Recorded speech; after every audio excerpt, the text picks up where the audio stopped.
yang ada di Kota Surabaya. Tadi sebenarnya Pak Agung juga sudah menyampaikan dan juga Budaya juga sudah menyampaikan rencana jangka pendeknya, termasuk kawan-kawan seniman nanti yang mungkin akan ditampilkan di taman-taman dan sebagainya. Ini tadi berkembang masukan-masukan teman-teman, termasuk juga yang ada di Jurang Kuping, Bu. Pak Cucu tadi mengingatkan ada seperti tempat hiburan begitu di Jurang Kuping yang sebaiknya memang dilakukan penutupan atau mungkin dilakukan pembinaan, karena memang ya itu remang-remang dan dampaknya kurang bagus untuk warga sekitar, terutama anak-anak kita. Itu kayaknya sudah 2 atau 3 kali disampaikan di Sparta. Bu Anggi mungkin juga nanti bisa melakukan komunikasi dengan kawan-kawan Satpol PP, tadi melakukan rakor dengan Dinas Pariwisata terkait tentang pola-pola pembinaan terhadap seniman dan kemudian para penggiat seni dan juga pelaku industri pariwisata yang ada di Kota Surabaya. Termasuk juga kami masukkan apakah pemerintah kota ada rencana untuk melakukan revisi Perwali 33 sesuai dengan harapan dari kawan-kawan yang melakukan unjuk rasa 2 kali ini. Nah, Dinas Pariwisata tentunya sudah membaca itu dan bahkan tadi juga sudah menyampaikan, karena kebetulan Bu Kadis Sparta tadi juga bergabung rapat itu baru saja setelah beliau ini menerima unjuk rasa di Balai Kota dari kawan-kawan seniman. Ya, memang kemenangan perubahan itu ada di Wali Kota Surabaya, tapi yang perlu kami garis bawahi adalah bahwa pemerintah ini harus memberikan solusi kepada warga Kota Surabaya ya, yang menggantungkan hidupnya pada industri pariwisata. Karena kita ketahui semasa pandemik ini mereka tidak mendapatkan penghasilan sama sekali, bahkan ada yang kemarin menyampaikan mereka juga tidak dapat bantuan sama sekali dari pemerintah kota.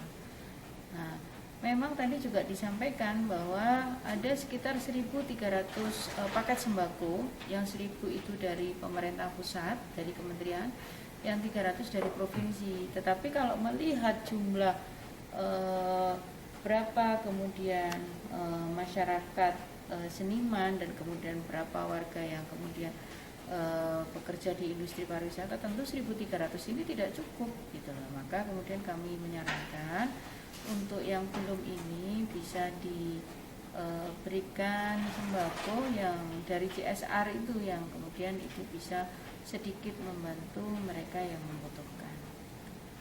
Terus masalah untuk tuntutan dari pekerja hiburan malam itu menurut Komisi D gimana? Sekali lagi bahwa kewenangan merevisi itu ada di pemerintah kota. Kami pun juga sudah menyampaikan kepada Pak Ketua DPRD dan mudah-mudahan Pak Ketua juga melakukan komunikasi.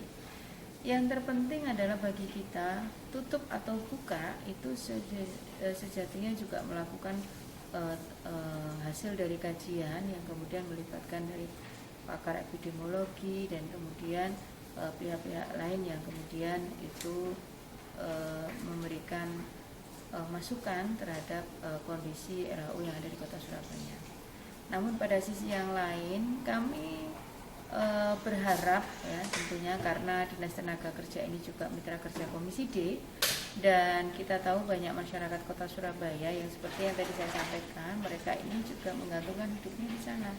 Apakah memang menutup itu satu-satunya solusi, atau memang pemerintah sudah menyiapkan strategi baru untuk memberikan bantuan kepada mereka-mereka ini yang membutuhkan.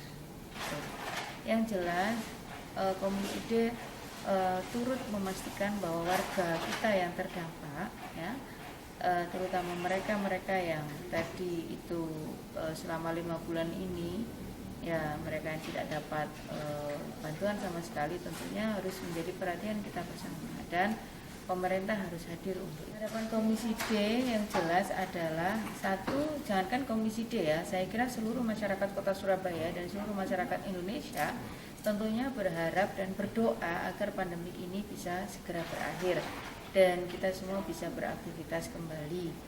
Kemudian yang kedua, untuk itu yang kaitan tentang bagaimana para pekerja itu bisa kembali bekerja, saya kira mungkin pemerintah kota tentunya juga mempersiapkan beberapa strategi. Tadi diantaranya juga disampaikan oleh kawan-kawan di Sparta, nanti seniman itu akan diupayakan untuk tampil di taman dan taman yang kemudian itu representatif lah untuk mereka tampil, yang itu tidak menimbulkan kerumunan dan sebagainya.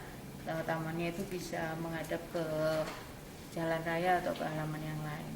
Dan saya yakin pemerintah kota tidak tinggal diam terhadap ini, sehingga kemudian kita semua menunggu pemerintah kota memberikan sikap dan kemudian strategi untuk mereka masyarakat kota yang terdampak pandemi Covid ini, terutama warga kota Surabaya yang menggantungkan pada industri yang ada di Surabaya.